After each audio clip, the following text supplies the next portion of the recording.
Thessalonians chapter 5 verse 16 to 18. Sabi po ron, always be joyful. Never stop praying. Be thankful in all circumstances. For this is God's will for you belong to Christ Jesus. Are you belong to Christ? Amen. Praise God. So, dapat itong gagawin natin. So, tapos na po exhortation natin ngayon. Amen. Dahil sinabi nyo nga, kung pagka tayo belong sa ating Panginoon, dapat po, nandun po yung ating rejoice always. Diba nga? Kasi nasa Panginoon na tayo dineclare na natin na ang Panginoon na, ang Jesus na naghahari sa ating buhay. So, dapat bilang isang Kristiyano, makitaan po tayo nito. Sabi nga, bakit ba kailangan nating maging joyful? Ano po sa tingin ninyo? Ano to? Question and answer tayo ngayon, ha? Kaya handa kayo. Amen. Ano po ba dapat bakit kailangan natin maging joyful? So, nagtanong ako kay Kuya Google kagabi, sabi niya. Kasi sabi ko nga nung mga nakaraan sabi nga natawa ako nung ni Ate Glenda nung kasakay, sabi niya, yung kanyang i-exhort, i-preach sa gabing ito ay tumatakbo sa kanyang isipan. Hindi pa niya ma-wrap up kung ano yung mabuo-buo. Kaya natatawa lang ako sa isipan ko kasi nga parehas kami ni Ate Glenda.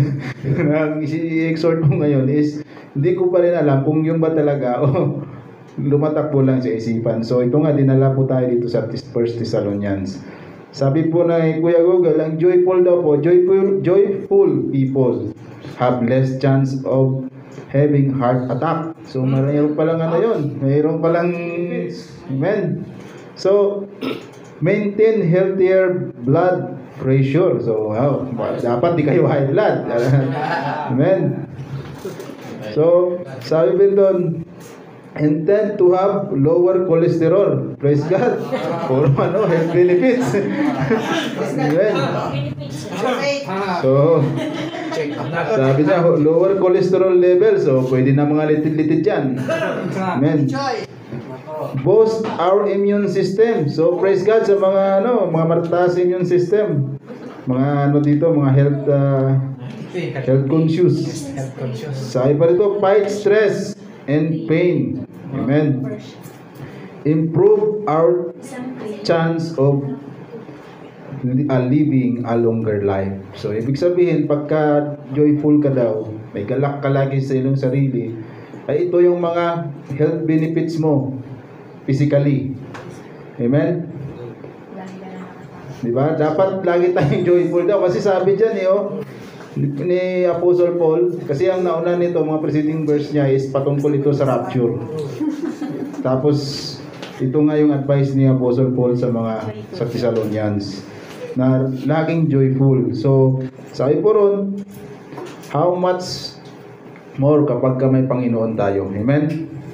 Na alam natin na kaya na nilampasan niya na lahat. So, dapat maging joyful tayo. Kasi nga, di ba, base din sa ating mga testimony, na ang source buhay is ang Panginoon. Amen? Kaya dapat talagang paniniwalaan natin yon. Kasi minsan, pagka nawala na tayo, nalungkot tayo, nawawala na yung nalilimutan natin kung sinong source. Kaya nga dapat wag nating, hindi dapat pwede maging resources lang Dapat yung source hanapin mo. Kasi kapag nahanap mo na yung source, yun ang hindi nawawalan talaga. Kasi source nga siya yung source Kaysa sa resources, mga sanga-sanga na lang yan.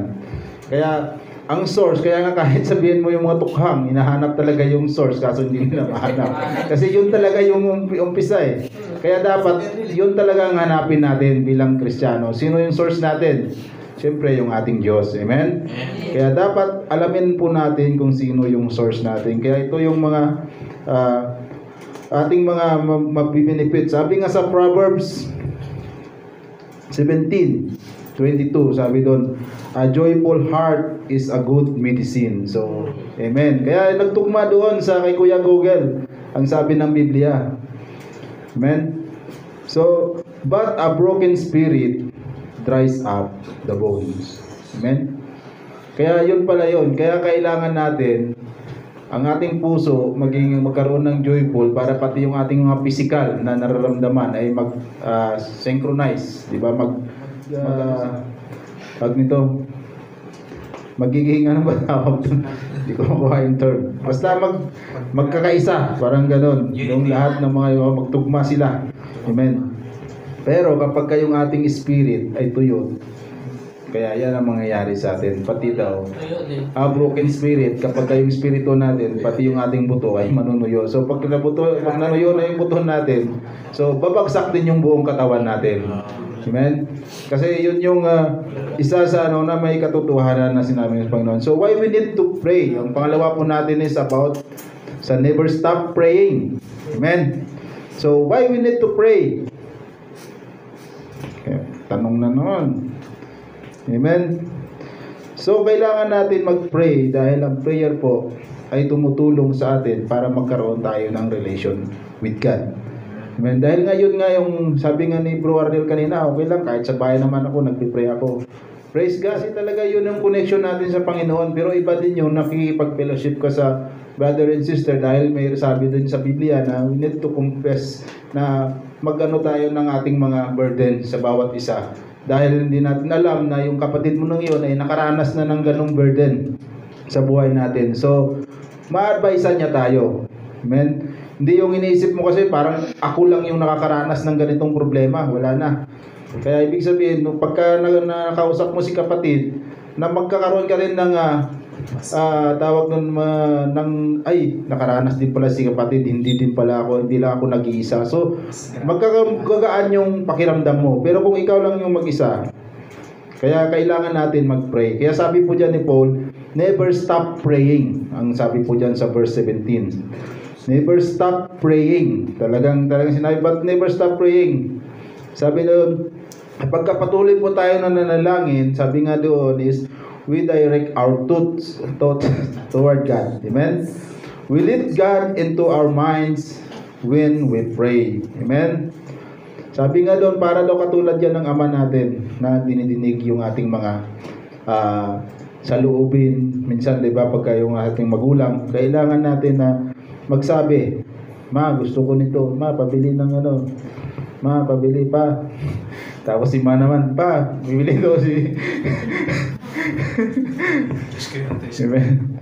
Kaya yun yung ano ng connection bilang isang anak at saka magulang, yung connection natin kapag tayo ay nananalangin. Amen. So kailangan nalala ko yung exhortation dati ni Ate Glenda nung Wednesday sa prayer meeting ay kapag tayo daw ay hindi manalangin ay nagkakasala daw po tayo. Sabi po yun sa Samuel. Mabasa po yun sa 1 Samuel chapter 12 verse 23. Na kapag prayerless is a sin. Kasi yun ang ano ni Samuel yung kanyang ano niya doon na kapag hindi natin pinanalangin yung bawat isa ay nagkakasala pala tayo.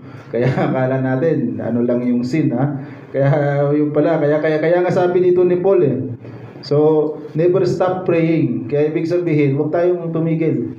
Hindi naman ibig sabihin na maya-maya panalangin. Ibig sabihin is hangga't maaari, huwag nating kaligtaan manalangin. Amen. Dahil malaga po yun bilang isa buhay ng isang Kristiyano, yung panalangin. Kasi naniniwala tayo na prayer is the backbone of our church. Amen? Kasi lahat naman panalangin, kahit ang Panginoong Hesus, nananalangin siya para sa kanyang mga disciples. So, ibig sabihin, tayo din yung mga sumunod sa ating Panginoon ay kailangan din nating sundin yung kanyang ginawa. Hindi naman natin kayang gawin yung pagpapako sa cross kasi nga tinapos niya na yon. Yung gagawin natin is yung kanyang mga tagubilin sa atin. Amen? Dahil isa yon sa mga kanyang, di ba nga nandun sa Matthew 6 yung kanyang kung paano tayo manalangin ng Our Father. Amen? Tinuruan niya tayo kung paano manalangin.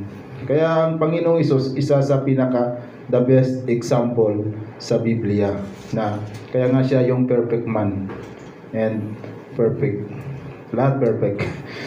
walang mali. Amen. Kaya sabi nga doon, pag sinabi mo daw na ikaw ay hindi nagkakasala, ano nga yung kasunod doon na parang na sinungaling ka. Sabi gano'n. Kung ikaw ay sinabi mo daw na hindi nagkakasala. Dahil ang tao ay talagang nagkakasala yan. Amen? Amen. So, sabi pa po ron, sa verse 18, sabi po ron, be thankful in all circumstances. So, bakit kailangan natin maging thankful sa lahat ng pagkakataon? Be thankful when we are going well, but also be thankful when things are going poorly. Kasi minsan papasalamat lang tayo kapag kayong, natanggap ko yung aking salary, na-increasean ako, na-promote ako, lahat ng mabubuting nangyayari sa buhay natin. Yun ang una-una natin pinapasalamat. Ang mga negatibo na nangyayari sa buhay natin, minsan hindi natin pinasasalamatan. Inaano pa natin ang Panginoon. So, Lord, bakit nangyari sa akin to? Bakit? Hindi mo alam na yung pagsubok na yun, na hinahayaan ng Panginoon na mangyari sa buhay mo yun, para alaalahanin natin siya, na siya lang ang kayang magresolba ng mga problema mong yun. Amen? At siya lang yung may karapatan na palaguin ka muli at palakasin ang iyong pananampalataya sa ating Panginoon. Kasi di ba, napapansin nyo kung yung mga kahit sa mga teleserye, yung sinumanood ng teleserye dyan, telenovela, kung ano pa yung mga palabas sa TV, kapamilya, kapuso, kapatid, na laging kapag kayon patungkol sa sila na sa bingit ng kamatayan, lahat ng pangalan ng Diyos ay nasasambit. Diba? Yung ganun, diba? Yung mga kung ano-anong mga sinasambit nila. Dahil nga ang tao, kasi nga, hindi yan talaga maalala ang Panginoon kapag ka na siya ay nasa party-party. Diba? Kasi nga masaya siya eh. Hindi niya kailangan ng tulong ng iba kasi masaya siya. Nakukuha niya yung kagustuhan niya. Pero, dalhin mo siya sa kapigatian. Doon niya marirealize na mayroon palang Panginoon na lalapitan. Amen? Dahil minsan nga, kapag tayo ay nasa problema, minsan ang kapatid natin hindi makakatulong sa atin. Kasi nga wala din siya. Lagyan natin in practical term is financial. Kapag ka nasa problema ka, kailangan mo ng tulong, walang makakatulong sa iyo. Maaring tulungan ka lang niya maghanap ng